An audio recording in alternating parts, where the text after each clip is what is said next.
ay teknik sa pag-assassinate. Hindi iyan fighting technique. Bukod dyan, masyadong mapanganib ang teknik mo sa pag-assassinate. Sinusuko mo ng tuluyan ang lahat ng iyong depensa. Sino ba talaga ang nagturo sa iyo niyan? Para bang hindi mo pinapahalagahan ang sarili mong buhay? Si mama ang nagturo, ngunit hindi mo ipinaliwanag na iyon ay mula sa dati mong buhay. Ang babaeng tinatawag na mama, bahagyang naningkit ang mga mata ng Goblin General. Kailangan mong bumalik dito simula ngayon. Kahit anong mangyari, kailangan mong bumalik. Ayaw mong makasama ang dambuhalang ito. Ang gusto mo lang ay bumalik kay mama. Kaya't buong tigas ng ulo kang sumagot. Anong karapatan mong sabihin na hindi ako marunong? Dahil mas malakas ako kaysa sa iyo. Kung ganoon, subukan natin. Kalahating oras ang lumipas. Hinihingal kang nakahiga sa lupa. Galit na galit kang sumigaw sa Goblin General. Iyak na papatayin kita. Kung kaya mo, sige, subukan mo. Kailan mo man gustuhin, handa akong pagbigyan ka. Ngunit bago iyon, magpalakas ka muna sa kahit anong paraan. Pagkasabi niyon, tumalikod na ang Goblin General at umalis nang hindi lumilingon. Nagpahinga ka sandali sa lupa. Akmang tatayo ka na sana. Nang biglang nanghina ang iyong mga binti at bumagsak ka pabalik sa lupa. Naubos ng naunang laban ang lahat ng lakas mo. Ngunit kung hindi ka makakabalik kaagad, mag-aalala si mama. Sa pag-iisip nito, muli mong pinilit ang iyong katawan na tumayo. Ngunit muli na namang nanghina ang iyong mga binti at natamba ka. Pero sa pagkakataong ito, sa isang malambot na bagay ka bumagsak. Ngunit sa sandaling iyon, isang amoy na iba sa amoy ni mama ang iyong nalanghap. Kapag may sugat ka, dapat kang magpahinga ng maayos. Si Xiao Tian talaga, oo. Ang lupit-lupit niya sa isang bata. Sa mundo ng mga tao, pag-aabuso sa bata ang tawag dyan. Ate, sino po kayo? Ako si Elena, asawa ko ni Xiao Tian. Pagkatapos, hinawakan niya ang peklat sa kanyang mukha. Pasensya na, ha? Pangit ba si ate? Natakot ba kita? Ate, isa po ba kayong mangkukulam? Bigla kang may naalala. Nagpumiglas kang bumangon mula sa mga bisig ni Elena. Kailangan ko na pong umalis. Naghihintay pa po sa akin ang nanay ko. Hindi maaari, may sugat ka pa. Hayaan mong gamutin ni ate ang sugat mo. Saka ka na umuwi, ayos ba? Magtatagal po ba? Nakita mong umiling si Elena. Nag-alinlangan ka sandali bago nagpas siyang magtiwala sa kanya. Nakita mo si Elena na naglabas ng gamot mula sa kanyang singsing. Inamoy mo ito at napagtantong hindi ito lason. Hindi mo alam kung bakit, pero sa unang pagkakataon, ay nakaramdam ka ng kakaiba sa babaeng ito na ngayon mo lang nakilala. Habang ginagamot ka ni Elena, ipinaliwanag niya sa iyo. Ang healing magic daw ay karaniwang isang uri ng mahika, na gumagamit ng life force para pabilisin ang cell metabolism. Lahat ng mahika ay may kaakibat na kapalit. Sa labanan, ginagamit lang ang healing magic kapag wala ng ibang paraan. Pero kung may oras pagkatapos ng laban, at kung hindi naman malubha ang sugat, mas mabuting gumamit na lang ng gamot at hayaan ang katawan na kusang gumaling. Tumatango ka na lang na parang naintindihan mo kahit hindi, dahil dito ay napangiti si Elena na nasa iyong harapan. Nang makalabas ka mula sa kastilyo ng Goblin General, malalim na ang gabi, habang pababa ka at napadaan sa bungad ng pugad. Bigla kang tinawag ng pinunong Goblin. Hindi mo pa kinukuha ang mga gamit mo. Kung ayaw mo, itatapon ko na ito. Pagkasabi niyon, sinipa ng pinunong Goblin ang sako sa kanyang paanan. Nasa loob nito ang mga nakolekta mong pabuya ngayong araw. Kinuha mo ang iyong balutan at humanap ng Goblin para makipagpalitan. Noong papasok ka na sa kanilang lungga, may isang matagal nang nagtatago sa dilim. Isang Goblin na putol ang tenga ang tumakbo palabas. Akmang hahabulin ka na sana nang harangin siya ng mga nagpapatrolyang Goblin. Taga saan ka bang Goblin? Pero tila hindi pa siya marunong magsalita. Pilit siyang kumakawala para subukang sundan ka. Matagal mo nang napansin ang presensya niya. Hindi mo siya pinansin. Nagpatuloy ka lang sa pakikipagpalit ng ilang Goblin shells. Bumili ka ng ilang prutas at pagkain para iuwi kay nanay. Nakakita ka pa nga ng ilang balde ng instant noodles doon. Dahil hindi alam ng mga Goblin kung paano ito kainin. Kaya naman, medyo mura ang presyo nito. Kaya kumuha ka na rin ng ilang balde. Hindi mo pinansin ang nangyayari sa likuran mo. Ang maliit na Goblin na hinarang ng mga nagpapatrolya. Dumiretso ka sa bakal na tarangkahan at pumasok sa ikalawang palapag ng lungga. Tinulak mo ang pinto at nakaamoy ng pamilyar na amoy, kaya sumigaw ka. Nay, nakauwi na po ako. Kakasabi mo pa lang nito, tumakbo palabas si Victoria mula sa loob ng silid. Nakita niyang puro kasugat. Nag-aalalang sinuri ng nanay mo ang iyong mga sugat. Kaya ikinwento mo sa iyong nanay ang lahat ng nangyari sa iyo ngayong araw. Kahit na hindi mo alam kung ano ang layunin ng Goblin. General sa pagsasanay sa iyo. Pero sigurado kang ang Goblin. General ay walang masamang balak sa iyo. Samantala, sa tavern sa lungga ng mga Goblin, nagmamayabang ang Goblin Knight na sili kung paano kanya tinuruan ng leksyon. Bigla na lang siyang bumulwak ng itim na dugo mula sa kanyang bibig. Pagkatapos ay tuluyan na siyang nawalan ng malay at bumagsak sa sahig. At sa iyong pandinig, narinig mo ang pamilyar na boses ng system. Binabati kita sa pagtalo kay Goblin Knightly. Nakatanggap ng Wild Instinct, nakatanggap ng isang Special Evolution Point. Di nagtagal, dahil sa iyong magandang ipinakita nitong mga nakaraang araw. Nakatanggap ka ng malaking gantimpala, hindi mo na kailangang pumili pa ng gamit sa luma at simpleng armory. habang tinitingnan mo ang armory na puno ng magagandang kagamitan sa iyong harapan. Talagang nasilaw ka sa dami ng pagpipilian, hanggang sa napako ang tingin mo sa pulbura sa isang sulok. Bigla kang napangiti sa tuwa. Isa itong pambihirang kayamanan. Kung may sapat na pulbura, pwede na kayang tapusin ang tinatawag na Goblin General. Tahimik mong tinandaan ang lokasyon. Naghanda kang balikan ito sa hinaharap. Pagkatapos ay nagpatuloy ka sa pagsuri ng iba pang mga sandata. Ngayon, napunta ang tingin mo sa isang pana. Mukha itong luma pero matibay ang katawan ng pana at matatalim ang mga palaso. Lubos kang nasiyahan dito, dahil sa asasinasyon, ang pagtatago at pagiging tumpak ang pinakamahalaga. Sa sandaling iyon, narinig mo ang kakaibang sigaw ng isang goblin. Kaya lumingon ka para tingnan ang bago mong kasamahan para sa araw na ito. Nakita mo ang isang goblin na kulang ng tainga. Tulala lang itong nakatayo doon. Nagkataon namang may isa pang goblin na may hawak na baston ang tumakbo papalapit. Kamusta po, Master Chingfeng? Ako po ang kasama ninyo sa pagkakataong ito. Ang pangalan ko ay Goblin Sia. Pagkasabi niyon, inilahad ni Goblin Sia ang kanyang kamay. Ngunit sinulyapan mo lang ito ng walang interes. At napunta ang iyong tingin sa dahan-daang naglalakad na si Goblin Changdong. Sige na, kung nakuha nyo na ang mga sandata ninyo, sumunod kayo sa akin. Sa pagkakataong ito, ako, isang mataas na antas na goblin, ang manggana sa inyo. Ako rin ang inyong kapitan. Ako si Goblin Changdong. Dapat ay ikinararangal ninyo ito.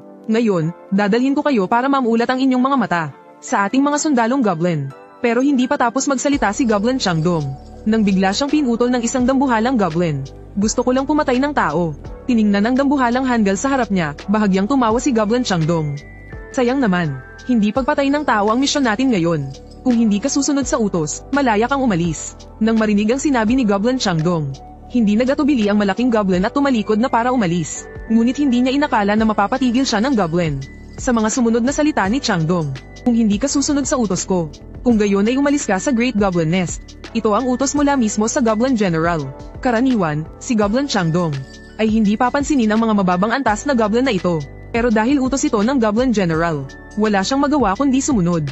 Sumunod ang lahat kay Goblin Changdong, hanggang sa makarating sila sa isang pugad ng mga goblin. Iba ito sa malaking pugad ng mga goblin. Pagpasok pa lang ay ramdam na agad ang bugso ng mainit na hangin. Pagkatapos ay nakita nila ang isang goblin na nagpapanday. Ito ang pagawaan ng armas ng mga goblin. Ang lugar kung saan ginagawa ang mga sandata. Halos lahat ng sandata ay dito ginagawa. Pero napunta ang iyong tingin sa isang grupo ng mga babaeng bagong huli. May isa sa kanila na pamilyar sa iyo. Naging malalim ang iniisip ng malaking goblin sa grupo nang makita ito. Bakit natin sinasayang ang mahalagang yaman? Para gawin ang mga bagay na ito na tila walang silbi. Hindi ba't mas mabilis at mas madali kung kukunin na lang natin ang mga armas ng mga adventurer? Sa ating malaking pugad, marami na tayong mga armas na nakuha mula sa mga adventurer. Bakit kailangan pa nating magpakahirap na gumawa ng mga ito? Hindi talaga maintindihan ng malaking goblin. Kung may ganito tayong lakas, mas mabuti pang pumatay na lang tayo ng mas maraming tao. At paalisin ang mga tao sa gubat na ito. Narinig ito ni Goblin Changdong at umiling lang siya. Sabi ng general, hindi tayo maaaring umasa palagi sa iba. Sa pamamagitan lang ng pagmaster sa teknolohiya ng paggawa ng armas. Tayo, mga goblin, ay tunay na magiging isang malayang lahi. Hindi na tayo makokontrol ng iba. Nais ng mahal na general na iwanan na natin ang pag-asa sa mga armas ng mga adventurer. Isa pa, ang mga armas na ninanakaw natin sa mga adventurer ay karaniwang ginawa para sa kanila, mga tao. Hindi talaga angkop para sa ating mga goblin. Gusto ng general na gumawa tayo ng sarili nating mga armas. Hindi tinutulan ni Goblin Changdong si Goblin Sia. Dahil ang isang ito ay isang goblin na personal na pinangalanan ng general. Tapos, napili pa siya para sa grupong ito, kaya siguradong hindi siya simple. Sa sandaling iyon, isang malakas na tawa ang biglang umalingaw-ngaw mula sa kuweba. Isang goblin na malaki ang katawan at may hawak na dambuhalang martilyo ang dahan-daang lumapit. Kalahati ng hula mo ay tama. Kamusta sa inyo? Ako ang pangunahing tagapamahala ng paggawaan ng armas, si Goblin Hammer. Tawagin niyo na lang akong Kuya Hammer. Habang tinitingnan ng kakaibang grupo sa kanyang harapan, bahagyang napangisi si Goblin Hammer. Ang biglaang pagbuo ng ganito ka-interesanteng grupo. Hindi ko alam kung ano ang binabalak ng Goblin General. Aakman na sanang mag-anyaya si Goblin Hammer. Mauna na kayong pumunta sa silid para magpahinga. Biglang naaga ng malakas na sigaw mula sa pintuan ng atensyon ng lahat. Isa pala itong grupo ng mga babaeng dinakip ng mga goblin at dinala sa kanilang pugad. Sila ay magkakasamang nakatali. Ang kanilang mga mata ay puno ng takot at kawalan ng pag-asa. Isang pamilyar na anyo sa kanila ang nakakuha ng iyong pansin. Ito ang babaeng nagbigay sa iyo ng balaraw, si Chris. Anong ginagawa niya rito? Sa sandaling iyon, biglang sumigaw ang goblin na putol ang tenga. Sumugod ito patungo sa goblin na may hawak ng tali. Lintik, gusto mo bang agawin ang aming mga bihag? Ang lakas naman ng loob mo. Nang makita ito ng goblin na may hawak ng tali, walang pag-aalinlangan niyang sinipa ang tiyan ng goblin na putol ang tenga. Tumilapon ang goblin na putol ang tenga at bumagsak sa sahig. Nang makita siyang pilit na bumabangon, naghanda ang kalaban na tapakan ang kanyang ulo. Tigil, bago mo saktan ng aso, alamin mo muna kung sino ang amo. Kapag nasaktan ang taong dala ko, saan ko ilalagay ang mukha ko? Sa susunod, huwag kang susugod basta-basta kapag nakakita ka ng babae. Kung gusto mo, manghuli ka sa labas. Pag-aari namin ang mga bihag na ito. Kami ang unang magpapakasaya. Ito ang aming karapatan. O kaya, maghintay ka hanggang sa magsawa kami. Nagtawanan ng grupo ng mga goblin at naghanda ng umalis. Ngunit pilit na bumangon ang goblin na putol ang tenga at hinawakan ng kamay ng mababang uring goblin. Nang makitang itong maliit na goblin ay paulit-ulit at pilit na inaagaw ang kanyang pag-aari. Nagalit na ang mababang uring goblin. Isang malakas na sampal ang damapo sa kanyang mukha. Ngunit mahigpit pa rin kumapit ang goblin na putol ang tenga at hindi bumitaw. Aakma na sanang mamagitan si Goblin Leader Dong nang balaan siya ng kalaban. Tingnan mong mabuti. Ang isang ito ang gustong magnakaw ng aming pag-aari. Sinabi ng mahal na general na sagrado ang pribadong pag-aari. Kahit patayin ko pa siya ngayon, wala namang mawawala sa'yo. Pagkatapos, lumapit ang iba pang mga mababang uri na goblin. Pinagsusuntok at pinagsisipa nila ang goblin na may kulang na tainga. Nang makitang bagbog sarado na siya at namamaga ang mukha, sinusubukan pa rin niyang lumingon para pag-aanin ang loob ng mga babae. Ngunit dahil sa pangit na balat ng goblin, mas lalo lang naging kasuklam-suklam ang itsura niya. Isang mababang uri na goblin, nang makitang hindi pa rin siya nagsisisi, ay iwinasiwas ang kanyang mahabang espada. Nang akmang ibabagsak na ang espada, ang goblin na may kulang na tainga ay nagpakita pa ng isang ngiti ng ginhawa. Ngunit ang inaasahang pagtama ng espada ay hindi dumating.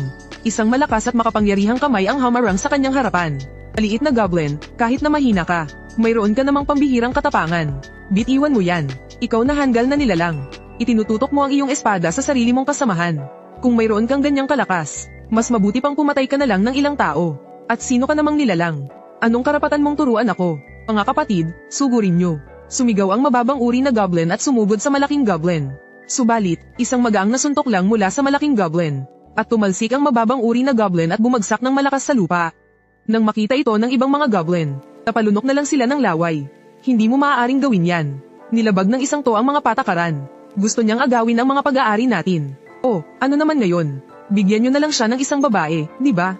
Tutal, marami naman kayo. May gusto pa sanang sabihin ang mababang uri na goblin. Pero sinaman siya ng tingin ng malaking goblin. Kaya naman, pagkatapos ng mapagkaibigang usapan sa malaking goblin, nakakuha sila ng isang batang babae na nasa 13 o 14 anyos. Gayunpaman, nang paalis na sana ang mga mababang uri na goblin, ang goblin sa gilid na kanina patahimik, ang apprentice ni Goblin Hammer na si Goblin Iron, ay nagsalita. Hindi mo ba nakita kung ilan silang lahat? Nag-iwan ka ng isang babae. Paano naman iyan magiging sapat? Ang mga mababang uring goblin ay hindi nangangahas na kalabanin si Goblin na bakal. At nag-iwan pa siya ng 4 na babae. Agad na niyakap ng